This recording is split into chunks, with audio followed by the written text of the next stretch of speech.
thank you for watching Truth and Justice with Vivian King. I'm excited because it's that time of year when we talk about parole issues.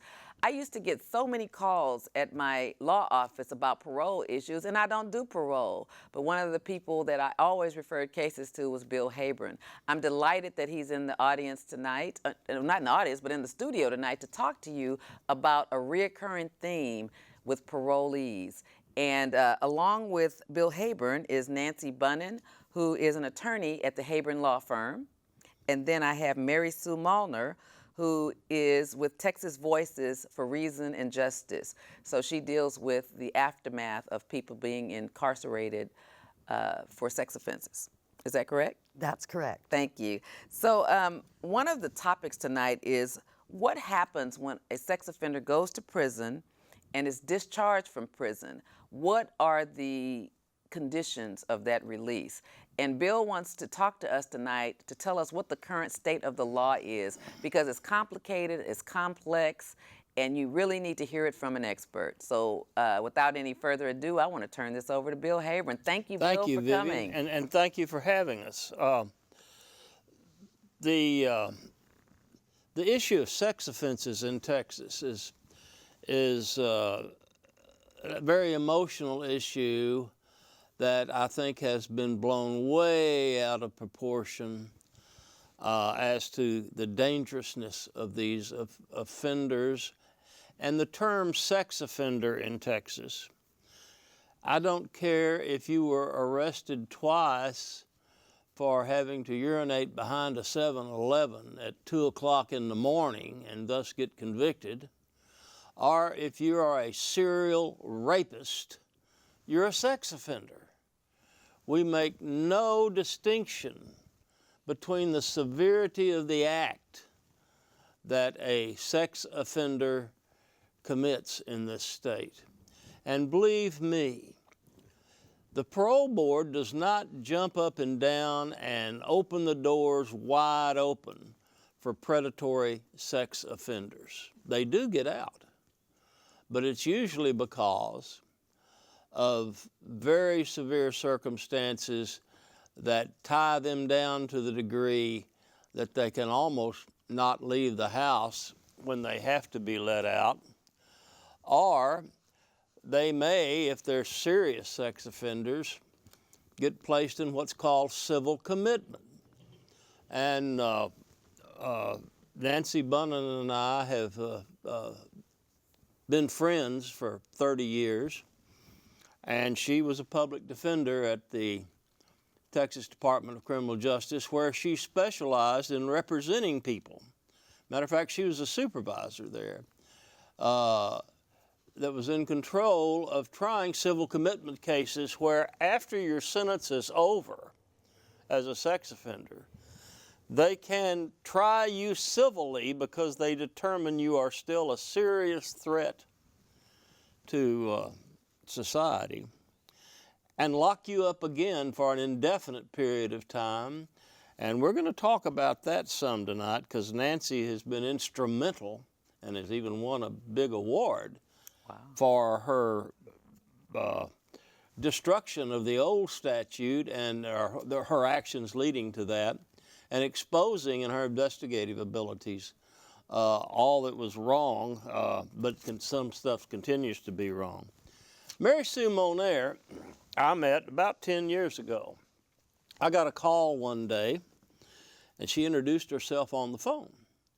And she told me who she was and that she wanted to talk a little bit about sex offenders, and that she had a member of her family who had gone through a sex offender probation and been revoked and was in prison. And she was most upset about how it had all come down, as most families are that know about this. And she was thinking about starting an organization. It happened I was going to be in San Antonio, where Mary Sue lives. I was thinking at a seminar or something over there. And we met and we talked, and I was seriously impressed with her. And the next thing I knew, she had started an organization that now, 10 years later, is statewide. It is a program that advocates on the behalf of sex offenders and their families, because it's not just the sex offender that gets tagged with this conviction. It's the whole family and friends and everyone that is affected by it. There's a great difference in some 17 or 19-year-old kid getting caught watching porn in some police sting and getting not probation in some counties around here, but 4 to 7 years, and the serial rapist or the predatory sex offender or the kidnapper that sexually assaults someone. Those are sex offenders. Right. These other people have their lives destroyed and are under the same conditions as once paroled, as are the people who are the worst of the worst, who go to civil commitment. Actually, Nancy reminded me this evening that if you get put in civil commitment these days, the press always is screaming it's the worst of the worst, but she says that's not it. It's the poorest of the poor. If you can afford it, you may avoid it. But that's generally what we're here to talk about tonight. I might start off with suggesting to Mary Sue that I understand there's about almost 87,000 people in Texas that have to register as sex offenders. Tell us some of the issues that arise because of that. I remember the lines in Dallas and the lines in Houston and those things. Yeah, so Texas Voices is actually a nonprofit 501c4 organization. We advocate for more common sense laws and policies regarding people who are required to register. Unfortunately, most of or many of the laws on the books today are not common sense. They're counterproductive. They don't take into consideration reentry. We get probably 5 to 8 calls a week from people who have nowhere to live, cannot find a job. And I think one of the main problems with all of these laws, most people on the registry are required to register for life. So someone who picked up a charge when they were 22 or 19 will have that same charge and will still be on the registry when they're 52 or 62. And so one of the things that we advocate for is to look at starting to reduce the registry and allow a broader deregistration process to where people can be removed. We have several members who committed their offense before there was even a registry, 30 years ago. Right. And the registry was created, they were sucked back up into the system. You're talking about someone who's been out living in the community for 30 years. He's never without incident. Sometimes. Never committed another crime. And they're still listed on the public registry. Oh, I agree. And sometimes when I was a defense lawyer, they would say, if I would have known that this would have been retroactive, I would have tried the case. Because a lot of people made decisions to do deferred adjudication because they didn't want to put the child through it, but even if they said it didn't happen, because it was just an easy way out. That's exactly right. Talk about the issues that arise with the requirements of registration and the problems that arise. Well, there's so many problems right now, and what we're trying to really oppose this coming session is residency restrictions. If you are the large towns like Houston and Dallas and Fort Worth, they are home rule cities, so they are allowed to impose their own residency restrictions if they choose. General law cities, which are the smaller cities, typically with under 5,000 people, are not allowed to impose their own ordinances. And this is what we're facing. There are bills out there this session that would give general law cities the authority to impose residency restrictions. So tell them about what you're talking about. Okay, so what happens is it's up to 1,000 feet. So if you take a small city and you map off 1,000 feet, 1,000 feet of what now? 1,000 feet of a child safe zone, which is a school, a park, a playground. It could be a McDonald's that has an outside playground. A bus stop. A bus stop. So they can't live or drive. They can't come within 1,000 feet. So they wouldn't be allowed to drive past. So these are not common sense. And what we've tried to tell the You might as well legislators. die. I mean, you might as well die. I mean, it's awful. And this is why we get so many calls, I mean, constant calls for housing. When you take into... So do you provide housing? Or we don't. But you help them find places to... We're not a reentry organization. We do our best to lead them to resources. The problem is there are no resources. And so oftentimes we have very little to offer them. We've gotten calls from entire families who are living in an extended stay motel.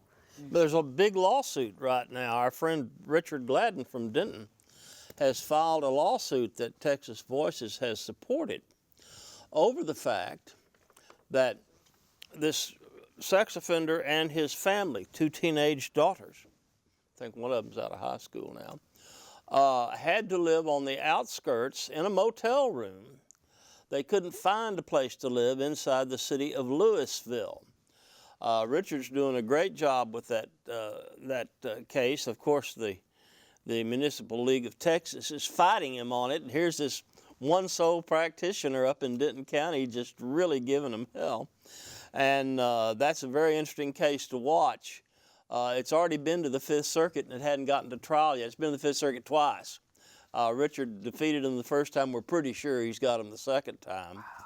Wow. And then Richard filed, all of these small cities of under 5,000 don't have the authority under current Texas law to create a city ordinance that does in excess of 1,000 feet. They try to extend it where you can't live anywhere around there. And Richard filed 50 lawsuits? 46. 46 lawsuits against them. Many of the cities folded up their tent and quit when he filed the lawsuits. A few of them are challenging him. He's doing a great job with those lawsuits. And Texas has been kind of lax in their efforts to pursue litigation of a civil rights nature in these cases for a couple of 3 reasons. First off, the extreme cost of federal civil law litigation, and we don't have large funded 501c that are going to undertake this kind of litigation. They might undertake, you might get a few organizations to undertake heat in the prison where there's no air conditioning. But something of this mass size, you're going to have to donate 3 to 5 years of your life. You're going to have a team of lawyers. You're going to have almost, well, in excess of 6-figure funds to finance the case. And we get calls all the time about, well, why don't you do this case? Well, the last time we did one, which is about the time I met Mary Sue, against the Parole Board when we did it, the Parole Board was revoking people, or take that back, people who did not have a sex offense, but who may have been arrested for one at one time, were being placed on what's called Condition X, the sex offender conditions, without being given any due process, no hearing. Wow. And it was obviously a violation of the Constitution. It took us about 3 years to do it, and it cost us right near our little office, right near $100,000 Wow. to finance the damn thing. And I'm not Right. talking about attorney's fees, I'm talking about the cost of litigation. Golly. And so when you tell people that, they're kind of startled and they kind of look at you. Other states where you have state-funded public defender's office that do civil litigation, or you have a state bar organization that supports these things, tell us what's happening in those states where we have those kind of litigations going on. There have been some progress made in those. There have been some progress, especially in the area of residency restrictions. And if I may, I'd like to make one other point about Certainly. the residency restrictions. There are decades of research available, decades of good quality research. There is not one piece of research that says that they work. They don't reduce sex crimes. They don't prevent sexual assaults or sexual abuse. And they actually cause more harm than good. It is so amazing to me that legislators don't go to the research. There is certainly no benefit at all to creating homelessness, to tearing up families, to isolating people, pulling them away from a place where they can get jobs, public transportation. They definitely cause more harm than good, and all of the research shows that. So it's been a real job, because these type of restrictions, they feel good to people and they sound good to people. They don't want someone with a sex offense living in their neighborhood or next door to them. Right. But realistically, you don't know who's living next door to you. So, and we can say that the vast majority of sex offenses are committed by someone who's not on the registry. Right. There's someone in your own home, It's usually. most of or the your time neighbor or your relative correct. that's doing the real bad ones. Is usually the candy man in the neighborhood or the stepfather or the dirty uncle. It's someone you know, someone that the family knows, someone right. you trust. Right. And the recidivism rates among the sex offenders is amazingly low. That's another myth, and we hear even the legislators will make that comment. They'll say, well, the recidivism rate is so high. Well, what is it? Where did you get that from? It's the second lowest. It's the second? The recidivism rate for a sex offender is the second lowest for any crime other than murder. So murder is the lowest amount of recidivism, and then there's sex offense. Wow. And then the other part is there are all sorts of protective factors that you take into account when you're determining someone's propensity to reoffend. The men who have to, or the people who have to reoffend, or who have to register, there's absolutely no taking into account as to what their propensity is or what their probability is of reoffending. So you can have someone who got the minimal sentence for an online solicitation of a minor who never acted on it, never had any kind of sexually violent offense, has to register along with the same guy that, did a very serious sexually violent offense. And it does cause homelessness. We see that all the time in our office. Nancy, talk to us a little bit about the issue of civil commitment and its history in Texas and what it's turned into. Well, civil commitment was enacted in Texas in 1999, and it affects people who have more than one sexually violent offense. What most defense attorneys don't realize, and this is the major problem, is more than one can mean more than one count on a single judgment. And once you have completed your entire sentence, then the state evaluates you as to whether or not they will sue to have you placed in civil commitment. There are other 20 states in the United States that have civil commitment laws. Texas is one of very few cases that never releases men who are in civil commitment.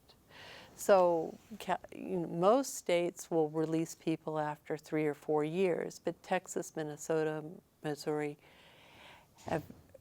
Texas has only released 3 people, and that was right after there was a significant change in the law. No others have been released. For a while they were in outpatient treatment, then they were held in halfway houses throughout the state, and now they're held in a single facility in Littlefield, Texas, which is 40 miles northwest of Lubbock. And Mary Sue and I were just talking about this a minute ago. They can't provide treatment for these men because the facility is so isolated, no one will live there. Yeah. So it's basically just a camp, like a. Yeah. You're Well, it's holding- not the end of the world, but you like can a see leper's, it from there. It's like a leper's camp or something. Yeah. Oh my God. That's exactly it. In fact, the population of the town is so small that when they decided to place these offenders out in this Littlefield facility. Now, bear in mind, they've served their sentence so they can vote. If the civilly committed people out there organize and vote, they can control the city council in the town. That is crazy. And when they did it this year, they decided to make them vote by absentee voting, and then they decided not to count their votes. So now there's a lawsuit going on about that. It is a disaster. It's a disaster because they're off parole, so they can vote. No, they're off not on parole. They have completed their prison sentence. Right, and parole. No, Yeah, they're they're not on on parole. So they can vote. Oh my God. Now, there are a few men that are Still on on dual parole. status, but that's the exception, and they're getting away from that. What was the legislative history and testimony about to create this 1999 civil commitment statute? It was, One person did something, and so they had to punish everybody? there was one man who killed a cheerleader, and they determined that it was sexually motivated. And that's one of the sexually violent acts, that if you commit a burglary or you commit a murder with an intent to commit a sexually violent act, then that's one of the qualifying offenses for civil commitment. So there was one man who had committed murders, and they suggested that they were sexually motivated, and that's when it was enacted. Wow. I think it's interesting that just before Nancy came to work with us, she wanted to, between her leaving the prison and her coming with our firm, she wanted to take a couple of weeks off. Well, I didn't leave the prison. Let's clarify that. I want to clarify that. I was a public defender for prisoners incarcerated by the Texas Department of Justice. So, Well, when she left the prison as a public defender, there you go. she wanted to take a couple of weeks off. And at the time, the civil commitment agency in this state was just out of hand. And they had purchased a house in what area of town? Well, they Tell the story. okay. They used to hold men who were in civil commitment in a halfway house. In Houston, it was at the Ben Reed facility out on the old Beaumont Highway. Well, the Geo Corporation owns that facility, and they didn't want to deal with it anymore because they were becoming more and more liable for civil suits from the men that they were holding that should have been released. So they found a woman that owned a halfway house out in Acres Home, which was conveniently located in the district of Sylvester Turner, who was then state rep, and John Whitmire, who were at odds with the then executive director of this agency. Well, the agency thought it would be very fun to move all these men out to one small 3-bedroom, 2-bath house in Acres Home. How many Moved men? 29 men into a 3-bedroom, 2-bath house. The reason why civil commitment finally started to be amended and changed was there were 2 very good reporters from the Houston Chronicle, Mike Ward and Anita Hazan, who thought it would make a good story the day that 29 postcards went out to the neighbors that high-risk sex offenders were living in their neighborhood. And that's what really began the reform of the law. But the Nancy attempted is the reform lawyer of the that law. went out and looked at it and said, whoa, what have we found here? She There- wanted to go out and see a client. There were the men that are held in civil commitment and the men that go into civil commitment are all indigent, and because they're indigent, they are represented by State Counsel for Offenders, a department of the board of the Texas Department of Criminal Justice. In other words, the And they're- prison's public defender service is controlled by the Texas Board of Criminal Justice. The same one, it's the fox guarding the hen house. Wow. And at that time, there was a prohibition against the attorneys who worked for state counsel going to visit their clients. So, How can you represent someone you can't visit? you can't do it effectively. You're supposed to, theoretically, attorneys from State Counsel for Offenders are supposed to represent their clients when they come up for reconsideration while they're in civil commitment, but at that time there was a bar on them physically visiting them. They were supposed to send them a form letter and see what came back.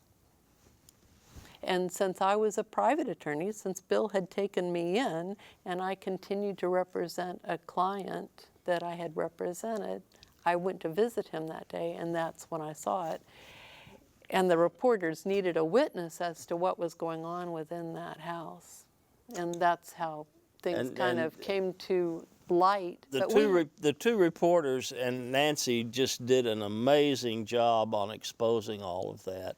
And we could go on for a couple of hours about the history of what happened after that. But we had been begging reporters for years to report on this story, and they were the two reporters that were the real heroes of this, and they ran a year-long series on it. Really, in the Chronicle? Mm-hmm. And what did happened after that? Well, what happened is John Whitmire immediately investigated. There was a Texas Ranger and a state attorney general investigation of the executive director of the agency that was then called the Office of Violent Sex Offender Management. It's been renamed since then to Texas Civil Commitment Office. There was a general counsel who is now, well, there was a general counsel. She was investigated, and the deputy director was investigated. They hired a new director of the agency that oversees it. They changed the law from outpatient. But you're not to telling me inpatient. what happened. What was the conclusion of the investigation? Was it public record?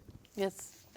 Civil commitment is such a mess, it'll never be fixed. Okay. I mean, There were unless- improvements made. Okay. there were changes made. Did the but 29 men get adequate housing? In Littlefield, They were sent to either Littlefield, and at that time, you could send men back to prison if they violated a rule of civil commitment. So at that time, half the men who had been civilly committed were either living in these halfway houses or they had been sent back to prison for violating a rule of civil commitment. tell them about the guy in the prescription so that they'll get some idea. 5 minutes late getting back. Oh, yeah. Just as the law was changing from this so-called outpatient program to an inpatient program, there was a man who he had sexually assaulted his stepdaughter, and there was someone and another child, and he had served his full 25 years. He was an elderly man. He had heart conditions. In civil commitment, you're on a strict activity schedule, and your activity schedule is determined by your case manager 2 weeks before. Like all types of parolees have this, but it's in civil commitment.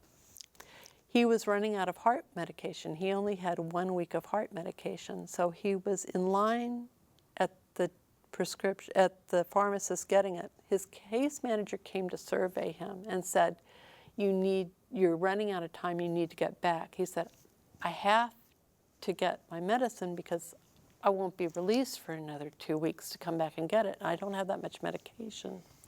He was 6 minutes late returning to the halfway house. So they violated him. Oh my God. He went through a trial in Montgomery County, and he received a life sentence for violating the rules of civil commitment. Wow. And that's the way it works. And that's how it is. It's not a treatment. It's only constitutional if it's considered to be a treatment program, but we contend that it's not a treatment program, that it's That a it is backdoor to keep these men in prison for the rest of their lives. So is that still on appeal? No, I don't know. I would have to check. Because that seems like a case that needs to go to the Supreme Court. Well, there are a bunch of those out there in the civil commitment area that are just highly unfortunate.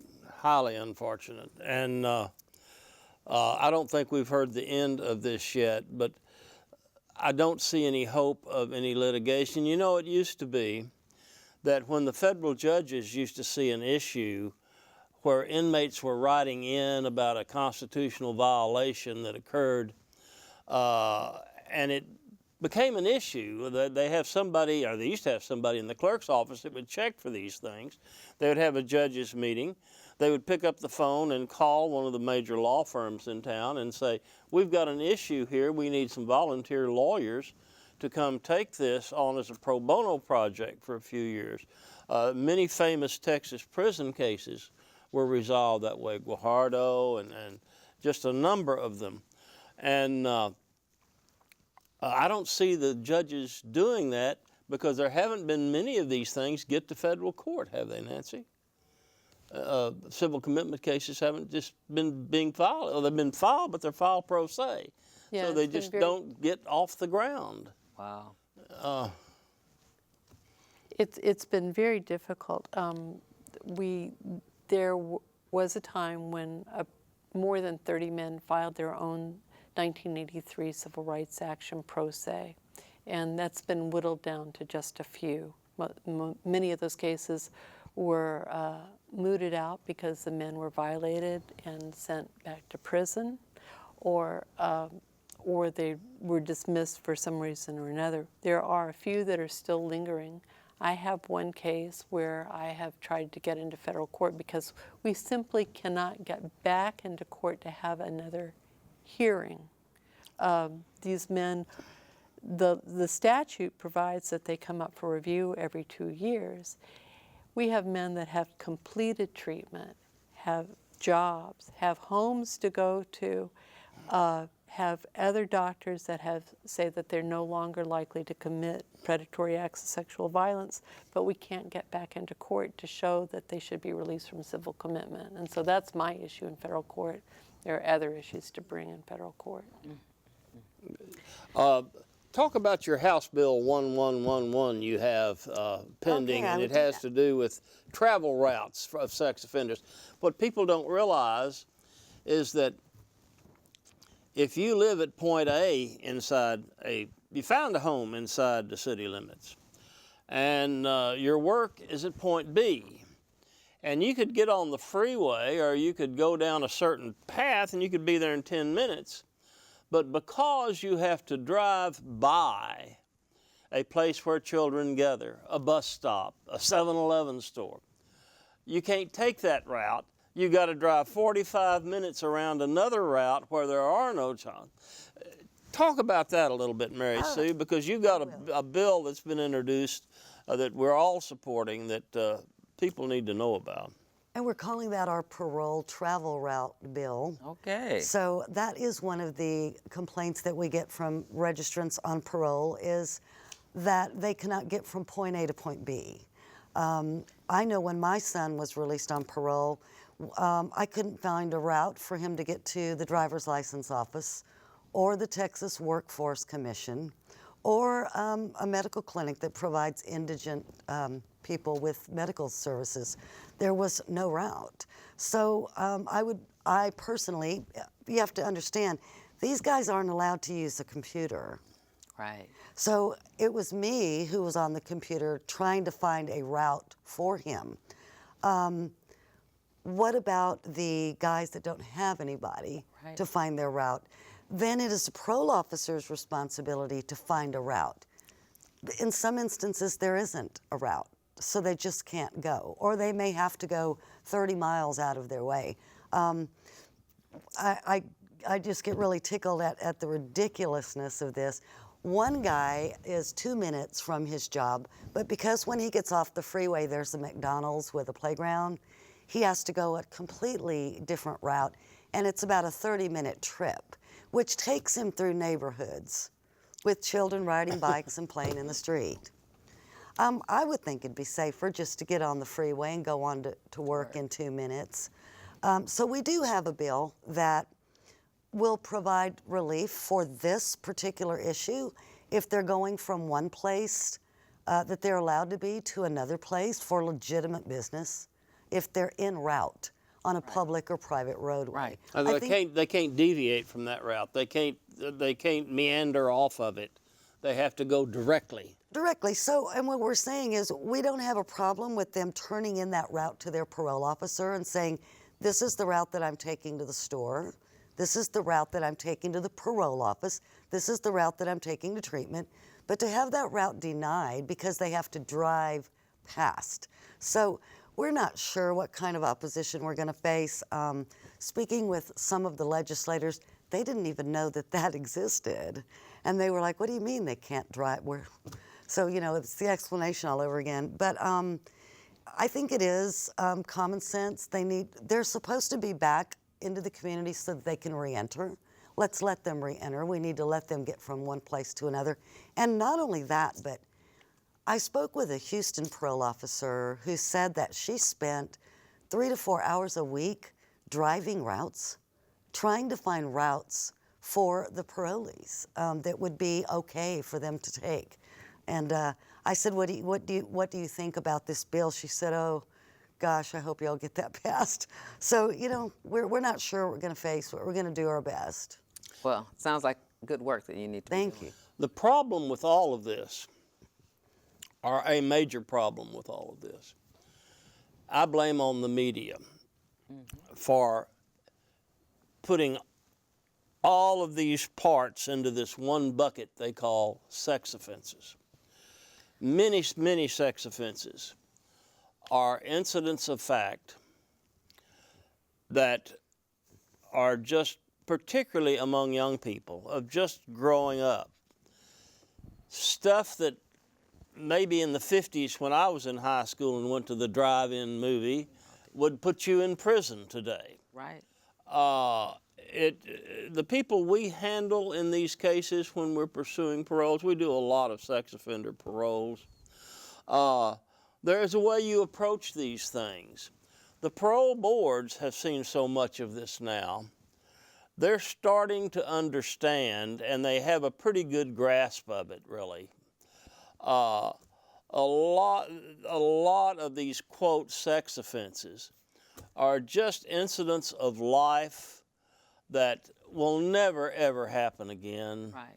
Never happen again. Part of growing up. Now, of course, I am not advocating for serial predators or serious criminal sex offenders. I'm talking about the majority of these people that we see. And I want to talk just a minute, if I can, about something we're starting to notice. We have had a series of cases we've watched over the years, and I think we have 4 of them in the office right now. It wasn't too many years ago when a wonderful lawyer here in town named Sean Buckley was with our firm. Oh, yeah. And we had a parole case where a guy had gotten a 40-year sentence out of Fort Worth for sexually assaulting his girlfriend's 5-year-old or 6-year-old daughter. The little girl testified against him in court. He had top quality lawyers, well-tried case, was some dissents in the appeal. He had done 12 of those 40. We went to the parole board and we lost by 1 vote. We had to have 12 votes back in those days under that statute. We got 11. But Sean kept the case, and he decided to go look for the little girl because now she would be 18 or 19. Took him 2 years to find her. When we found her, she says, "My family's been hiding me. I'm so glad you found me. This never happened. That man never did anything to me." So we got the case reopened. Sean and Dave O'Neill retried the writ and won it. Was it in Harris County? It was in Tarrant County in Tarrant Fort County. Worth. And with her testimony, and she had told the DA, the assistant DA, the person that did this to me had a tattoo of an eagle on his shoulder. Our client didn't have a tattoo on his shoulder, and that was not disclosed to the lawyers. Wow.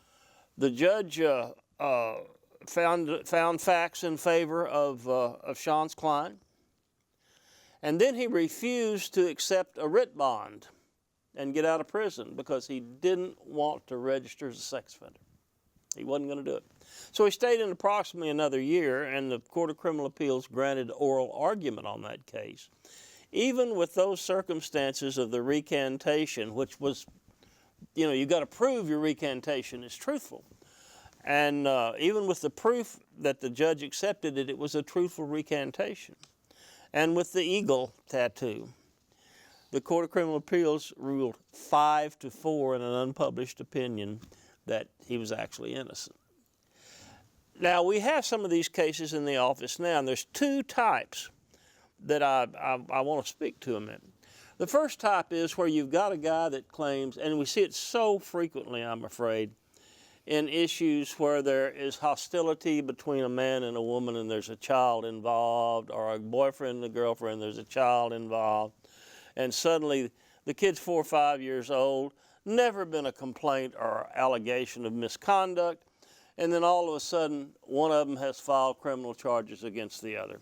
And the daughter or the son is in the tennis ball in the middle of this game. What frequently happens, we find, we just had one of these cases. Maybe we just had 2 of these cases. When we get these cases, and the people either say, they may get a very good plea because the family doesn't want the little girl to have to testify, and besides they know they're setting the guy up, and so they'll offer some outrageously good plea, and the person who's actually innocent will take it. Then he'll go to prison, and he'll come up for parole.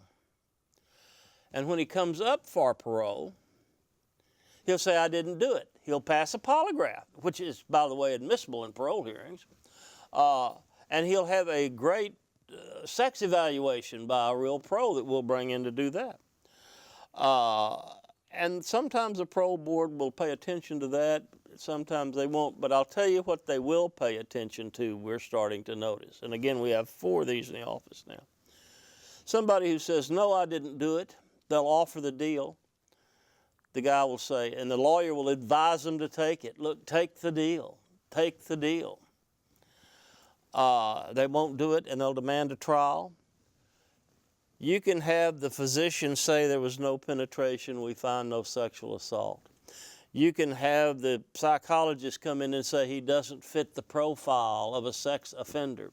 But when that child gets on the stand in front of that jury, he's dead meat. That defendant is dead meat. I don't care what, he's gone. We've had that twice lately. And in one instance, and then when you go to the parole board with those, and you've got your polygraphs, and you've got your sex evaluations, and they're positive, and he passes the polygraph, the parole board pays a little more attention, I think, to those cases, because the guy did bear the burden of maintaining his innocence without interruption, and he may have gotten hammered really heavy. We just had one where a guy got 20 years for something that he was offered probation on. And we initially have had a positive vote on it. But these cases are too frequent, too common. They're hard cases to represent in front of the parole board. The families get so emotionally engaged in these cases. And it's a terrible, terrible burden to carry. And then when you're paroled, you're still a sex offender. And you still have to be on all these horrible conditions of parole, which, by the way, are so inconsistently enforced by parole officers. What a sex offender might be able to do here in this community, the same rule is applied, but he cannot do over here. And it's just most regrettable. There's nothing equitable about it, but I don't know what the answer to it is. It is what it is. So part of the problem, I think, is that we have a parole board. Back in the 80s, we had a Texas Board of Pardons and Paroles. They were in charge of the whole parole system. Then we had so many people in prison, they started just paroling them out to the point where in 1992 we had an approval rate of 72% of everybody that came up for parole was walking. You could walk, crawl, or ride on a gurney, they'd let you out. And they flooded the streets with people who weren't ready to be out. So the legislature, in its infinite wisdom, rather than expand the parole board to keep control over what happens, they took that one parole board and split it into 2 agencies. Now, have you ever seen a government agency that was one agency, they turned it into 2 and they didn't double the problems? Well, that's what happened. So now we have these jurisdictional issues between the parole division, which are the cops who enforce what the parole board orders, and the parole board who has certain intentions when they impose those conditions. And while there's been some talk of putting it back under the same hanger, it hadn't happened yet. And I think that's a regrettable issue about the Texas parole board in this state. Another thing that bothers me a lot is there used to be under Texas law, if you were on the parole board, you had a 6-year term, and you got to keep that term. Today, and I'm not making any accusations that this has happened, but heavy hangs over thy head if you're a board member. Today, in the past, if you were appointed, the only way you could be removed during your term was if you were impeached by the Senate. Today, you serve at the will of the governor. The governor can put you on there. The governor can take you off there. If the governor appointed you to be a district judge and didn't like how you ruled, how would you like it if he could jerk you off that bench? Wow. It's the same thing. Wow. It's the same thing. Wow. And just that it's there is wrong. Wow. And that's another one of the things that bothers me. How did that get changed like that? It got changed. It's an interesting story. It happened back in the days when Clements was a governor. There was a parole board chairman appointed who had been in the legislature, I believe, and he was from Georgetown. The lawyer, good guy, I knew him. And the governor at that time, this was at the beginning of this huge increase in the number of paroles that were granted because they were trying to keep the prison population down. The Ruiz prison civil rights case was going on, and it was bad for the Texas prisons in the state of Texas. So the governor decided that they would increase the number of parolees they were granting parole to, and they ultimately increased it up to 72%. Today, it's about 34 to 36%. Wow. And people are surprised at that, but 72% approval rate. And you might recall back in those days, the judges had little charts on their desk in Harris County that said, if you get a 5-year sentence, you're going to do this much time because you did about 1 year a month. At any rate, the governor sent his chief of criminal justice over to visit with the chairman of the board and said, we're going to open this up and we're going to let more people out. And I said, well, I don't know. We're letting an awful lot of people out now, and I'm not sure that would be safe. Well, he was protected by the law that he had to be impeached. And the governor was irate about this, apparently. He was terribly upset.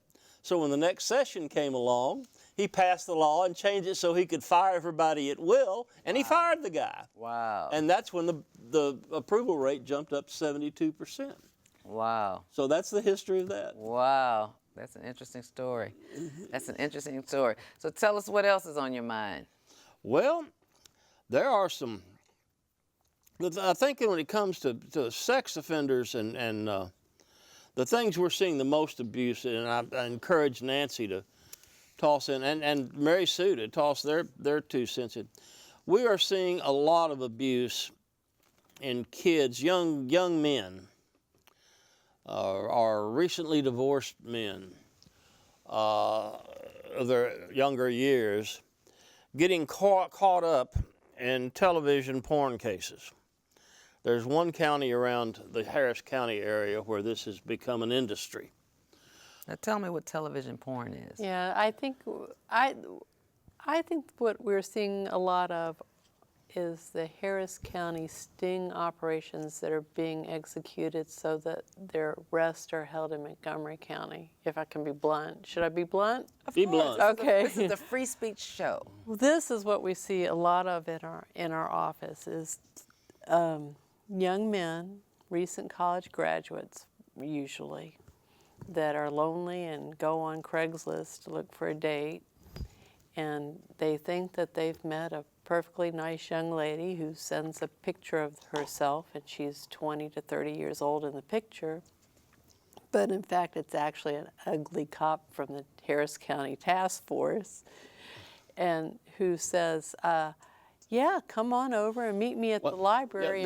There is interaction between them on the computer. computer. Yeah, it's not just watching it and Right. not communicating. Right. There is They They communication. set up a date. They set up a there's- date, and these naive boys toddle on over to a parking lot in Conroe, and here comes Cops. the cops, and you've got some kid who's really naive, really wasn't looking for a 14-year-old. He was looking for a date. He was looking at that picture. Had a picture. Let me of- tell you what's so picked a funny. picture of a Yeah, woman. and and that's what we're seeing over and over and I've over. had again. one of those lately. Oh. Last year, a young man came in from Florida, and he gets dates that way in Florida, Mm-hmm. and he came here and for the weekend, and he and his buddies, maybe about 2 or 3 days vacationing, and he went on one of those sites. I don't know if it was Backpage or Craigslist, and he got a girl who advertised that she was 18 or 20, because he's in that age group. He was like Right. 19 or 20.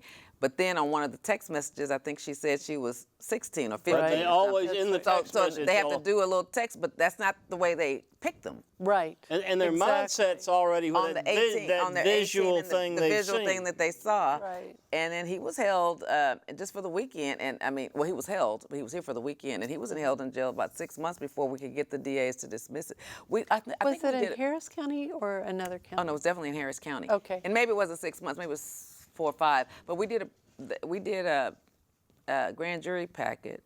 I can't remember. It seemed like he was in jail longer than 90 days. But I mean, but this is the deal. He couldn't get out because he had no ties here to make a bond. His family could afford to bond him out, but you know you can't really make a bond if you just came for the weekend. But in Florida, they have a Romeo and Juliet law, and so he said they can date 16-year-olds if they're 20 in Florida. Well, I think it's a 4-year difference, but they recognize that there's sometimes 5 or 6 because they're still, I think 16 and 20. That's 4 years, right? So they can do 4 years, but they can also just fall under kind of like an umbrella if it's Romeo and Juliet type of love. And he just didn't understand it, and they finally either dismissed it or got it no bill because I think they just ended up dismissing it. I think they indicted him because I missed the deadline, but I think it got dismissed later, and he got to go home. Well, they are not dismissing it in this neighboring county, and the psychology behind it, and we've studied it quite a bit when I was doing civil commitment. If a jury, and you know this, of course, because you're an excellent trial attorney and you've tried these cases, but if a jury believes that there's a 1% chance that this person may be a child molester, all that lofty goal that we have about presumption of innocence It's just over. flies out the window. And the expert testimony that you're not a pervert. Right. And so we're finding these young men, their lives are just ruined. And You know, not, they can't- not only that, but when For they life. For For life. life. For life. when they show up at the library or wherever the meeting is going to take place, the cops pop them because they've shown up. They lose their car to the police, who then sell their car. It makes better money than a bunch of DWIs in these adjoining counties, and there's no probation Oh my in God. Montgomery County that I know. Well, there have been a few probations. The sentences average, and we have these in the office all the time, 4 to 7 years. Parole board's getting tired of them. If you have a client who obviously is someone who just got the hook in his mouth, that usually they're going to parole them on the first date, but then they've got to go through They're all sex the, offenders. then they're sex offenders, and they've got to, their whole life is affected. Another thing, We have 3 minutes, y'all. we were talking about registration. Other states, we've had 2 cases in our office recently where people have been convicted of sex offenses in New Mexico, and they've come back to Texas because Texas is their home. In New Mexico, there is a 20-year registration law. At the end of 20 years, you're off. They come back over to Texas, and they've been on the registry in New Mexico for 19 years, and they check in, and they're told, well, that's all right, my friend. You've still got the rest of your life to register over here. And that presents a problem that is just overburdensome. One last quick thing. Sure. Texas parole, and in some cases probation, has always, if you're from a certain county and you want to parole back to that county, the parole board approves you for approval, but say the sheriff out in that county doesn't want you back again, they'll write the parole board and say, we don't want him in Jones County. The parole board will put a prohibition of you going into Jones County. Wow. It's common. It's common. Or maybe the victim doesn't want you there. There's some case law that relate to probation cases. And there's an issue in our Constitution that prohibits banishment. Why someone has not tested this on parole, I don't know. It is, and I've looked at it from a national basis. There is a ALR article on it, and the state's split on it. But I think we have a good chance of this being done away with as a condition of parole. I'd like to see that done.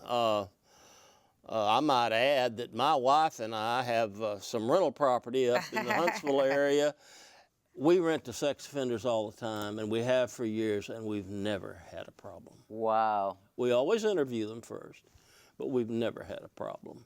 And all of this... Did you start doing that because of the problem they have receiving it, or you just don't discriminate based on... When we first started doing it, it was people we knew, of our families we knew, and they just couldn't find a place to live. And I'm not saying that's all we rent to. Right. We have good people out there, but we've never had any trouble with them, so I don't know. Wow. Well, we have 30 seconds to wrap this up. Believe it or not, this has been a very good educational section. Bill, you know, we always get enlightened when you come. We missed you. You didn't come see us last year. And I'm so glad, Nancy, to add you to our conversation. And you guys are welcome to come back now that you're in Houston. Thank you. And thank you, Mary Sue, for speaking up for Texas Voices and what the families go through with sex offenders. And good luck with legislation. Texas Voices is located, the home office is San Antonio, Texas, by the way. So you came all the way down from San Antonio? I did. Well, we sure appreciate it. And she's on the web, Texas Voices. TexasVoices.org. Right. That's a nonprofit. So thank you so much for learning about Texas sex offender law when people get out of prison on parole. We get so many of those questions. We appreciate you watching, and we hope this show has been very educational to you. Good night.